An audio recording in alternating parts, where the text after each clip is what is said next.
other person who's in the news this week as an obvious contender for the nomination is Gavin Newsom, who went on Sean Ryan's podcast and absolutely dissembled over the question of transition procedures and surgeries on minors as young as... Gavin Newsom is the kind of politician who thinks leadership is measured by the amount of hair gel you can squeeze into a single day. To him, California isn't a state. It's a set piece where he gets to play the role of America's most glamorous governor. And Megyn Kelly has had enough of the act. She tears into the polished surface, exposing a man who treats disaster as an accessory and incompetence as a brand. Newsom talks like he's a visionary, but Kelly makes it clear he's more of a salesman, slick, confident, and selling a product that falls apart the moment you take it out of the box. He went from people who liked Gavin Newsom, liberals, saying, I have a very favorable opinion of him. At 46%, it fell to 30%. So Charlie's correct. He's hurting himself with his liberal base by doing these interviews of people like Charlie and Steve and Michael Savage. It's because the thing about Gavin Newsom is he's not very good at pushing back. So he's not going in there and doing battle with the Charlies and the Bannons of the world. He's somewhat obsequious. Kelly doesn't stop at the surface. She dives right into the contradiction that is Gavin Newsom. He parades as a progressive savior while presiding over one of the greatest exoduses of citizens and businesses in modern American history. Silicon Valley billionaires, middle-class families, and even small-town mom-and-pop shops. Everyone is sprinting out of California like it's a sinking cruise ship. And why? Because under Newsom's so-called leadership, the taxes climb higher, the regulations get thicker, and the basic quality of life gets worse. Kelly paints the picture of a governor who couldn't run a lemonade stand, let alone the fifth largest economy in the world. Over the last few years, I'm trying to understand as much as anyone else. Whole pronoun thing. Trying to understand all of that. Well, that was like the hell. I mean, all that stuff. I get it. Oh my God. First of all, his hands are flailing. He gets so nervous and he can't stop moving his hands. Right? It's to tell I'm uncomfortable and I'm probably lying too. Hands above the midline moving can. If you're enjoying this video, please make sure to subscribe to the channel and hit the bell icon. And then there's his obsession with optics. Newsom doesn't govern. He poses. The man could be in the middle of a wildfire, smoke choking the air, and he'd still pause to make sure the cameras catch his best angle. Kelly rips into that vanity, pointing out that while Californians are struggling to keep the lights on and the streets safe, their governor is busy polishing his image for a White House bid he pretends isn't happening. He insists he's dedicated to California. But Kelly calls out the obvious truth. This man is rehearsing for the national stage, using the chaos of his state as a springboard. 37% said that the snippets harmed their perception of the governor. So in other words, 26% overall said it harmed their perception of him. And among liberals, 37% said it harmed my perception of the governor. Among those who have very favorable opinions of Gavin Newsom, he lost. She reminds everyone that this isn't just about mismanagement. It's about hypocrisy. Newsom tells Californians to mask up, shut down, and sacrifice for the greater good, but then sneaks off to one of the most exclusive restaurants in the country during the height of restrictions. The infamous French Laundry scandal wasn't just a slip-up. It was a window into who Newsom really is. To him, the rules are for everyone else. To him, California is a kingdom, and he's the slick-haired prince who gets to enjoy the luxuries while his subjects suffer. Kelly exposes that hypocrisy with surgical precision, reminding viewers that leadership isn't about telling people what to do. It's about setting an example. Smart to start this. And the reason he's smart to start it is because he has no muscles, Emily. None. He's a sinewy little weakling when it comes to arguing any of these issues, especially cultural issues, because he, like all liberals, has never had to do it. So now he's trying to get his training, which is smart on his part, and it would be smart on the part of conservatives to say no, because they declined to help him get in shape before the big bout. We're supposed to be helping Rocky, not drag. But Kelly doesn't stop there. She digs into how Newsom weaponizes progressive slogans while doing little to actually solve the disasters unfolding in California. Homelessness has exploded on his watch, with tent cities multiplying across sidewalks that once belonged to thriving neighborhoods. Needles litter the streets, crime keeps climbing, and residents live in fear while their governor pretends it's under control. And what does he do? He throws money at the crisis like confetti at a parade, then strikes a pose for cameras to show how compassionate he is. Kelly tears the mask off, exposing how his so-called solutions are nothing more than stagecraft, expensive smoke and mirrors designed to distract people from the brutal truth. Nothing is improving. Come on, man. I mean, I get it. Those are legit, period. The issue of age, and as someone who's been so focused on LGBT and gay marriage, the trans thing, I just I've been thinking about the pronouns. Yeah, that's how he answered that question, Rich. Are you okay with surgical procedures on an 8-year-old? And when confronted with failure, Newsom doesn't admit it. He deflects. Kelly nails him for turning excuses into an art form, constantly blaming Republicans, Washington, climate change, greedy corporations, or anyone else he can point a finger at. Wildfires, housing, businesses fleeing, none of it is ever his fault, because in Gavin Newsom's world, he's always the misunderstood genius sabotaged by outside forces. Kelly obliterates this narrative, reminding viewers that leaders don't get to outsource responsibility. If you can't handle the pressure, you shouldn't take the job.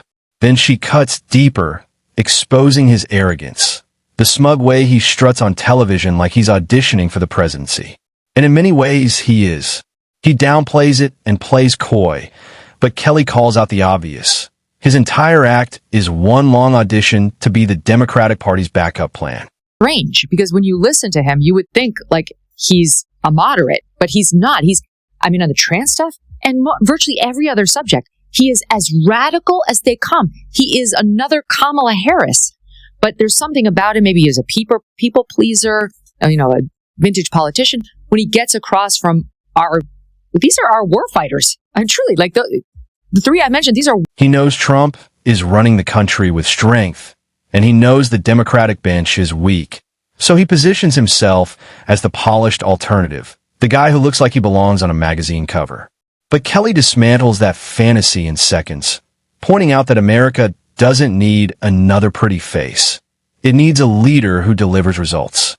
She highlights how Newsom's speeches are stuffed with buzzwords and empty platitudes that sound inspiring, but collapse into nothing tangible. He talks about equity, transformation, and bold visions. Yet when it comes to execution, Californians are left with higher taxes, broken promises, and more people packing U-Hauls. Kelly hammers home the point. Leadership isn't about rhetoric, it's about results. And in Newsom's case, the results are catastrophic. She even mocks his photo op politics, painting him as a governor who treats California like his personal Instagram backdrop. Wildfires raging? Strike a heroic pose. Homeless camps spreading? Cue a polished speech about compassion. California is these mealy-mouthed, kale-eating, broccoli-pushing, Birkstock, whatever, wearing politicians who can't find another person fast enough to blame. My absolute favorite, though, is the fire chief. She's growing on me. When she's not focusing on her lesbianism, she's actually quite fierce. She is not going down without bringing Mayor Karen Bass with her. And who could blame her? And it doesn't stop there. Businesses are collapsing, families are fleeing, and Newsom's answer is always the same. Roll out another flashy plan with a fancy name and zero results. He governs like a man who thinks politics is theater, but Kelly rips the curtain down to reveal the dysfunction backstage. While he polishes his national brand, his own citizens are voting with their feet, and that exodus isn't just a statistic, it's a verdict. Families, workers, and entrepreneurs have lost faith in their governor, And Kelly makes sure the rest of the country sees it too. Because Newsom's ambitions don't end in Sacramento. He's aiming for the White House. But as Kelly points out, by the time he steps onto the national stage, his failures will follow him like a shadow he can't shake. He's built his reputation on being the slickest man in the room, the guy who smiles while everything crumbles and somehow convinces half the audience it's all part of the plan. Kelly rips through that illusion, exposing him not as a leader, but as an actor auditioning for the role of governor, and somehow keeping the part despite failing every test. Be so measured, and you're going to have that flailer with the hands and the stuttering and the come on, man, pulling the Joe Biden, come on, man. It didn't work for Biden, and it's not going to work for Newsom. Like, I'm just seeing the runway of how the Republicans' chances are going to look. And right now I'm feeling good. Not necessarily about the midterms, but about the presidential race. Here's another thing. It's a little off point on the trans issue, but a great moment where Sean asked Gavin Newsom about why they were so able to very quickly clean up the city of San Francisco when Chinese President Xi Jinping came in 20. California under Newsom has become the nation's biggest contradiction. A state once sold as the land of dreams now reduced to tents, needles, and boarded-up storefronts. Kelly cuts straight to the core. Newsom is more obsessed with polishing his image on the national stage than fixing the inferno in his own backyard.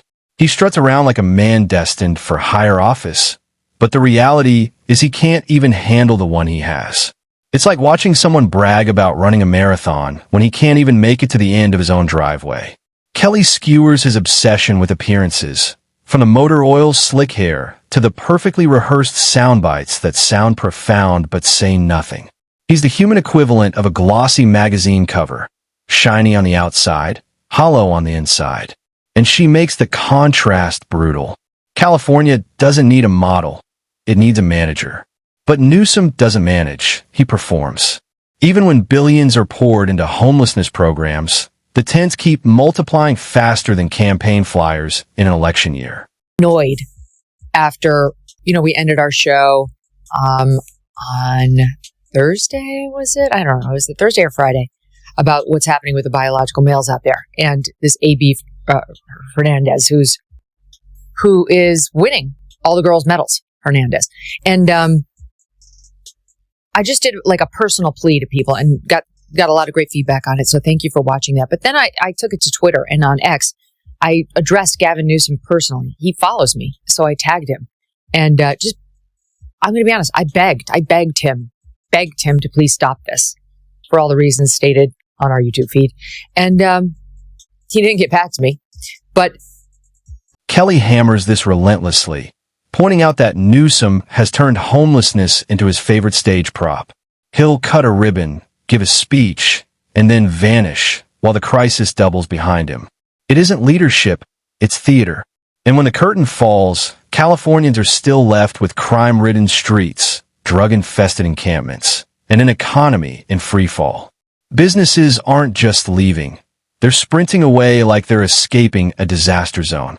Giants like Tesla, Oracle, and Hewlett-Packard have fled, sick of high taxes, suffocating regulations, and downtowns that feel more like danger zones than business hubs.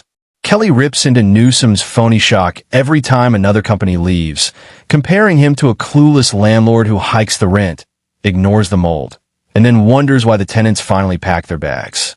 But she saves her sharpest blade for his hypocrisy, because nothing sums up Newsom better than telling Californians to sacrifice while he dines maskless at the French Laundry, sipping wine under chandeliers. he feels the need to get their approval. That's how it feels. And he's getting excoriated by the left-wing press as a result. It's actually kind of amusing. We put together a budded soundbite. Take a listen here. I thought that was one of the most inauthentic things I have seen Gavin Newsom do. Wow. Terribly, so you don't believe let them hang themselves there? No, I'm terribly disappointed. I think you meet energy with energy. And what he did was he showed his pretty white teeth and his cute face and did nothing other than that. And Kelly calls it exactly what it is. Not just arrogance, but contempt for the very people he governs. In Newsom's California, there's one rule book for the peasants and another for the king. And while his failures pile up, his ambitions only grow bolder. He's made it painfully obvious that he's eyeing the White House, posturing as the anti-Trump, and trying to sell California as some kind of progressive paradise. Kelly tears that illusion apart. If a man can't manage California, a state with more wealth and resources than most countries, then the idea of him managing the presidency is laughable. She paints him as a narcissist obsessed with his reflection while the state collapses behind him. An energy grid that fails every summer, crime rates surging, public schools sinking, middle-class families fleeing.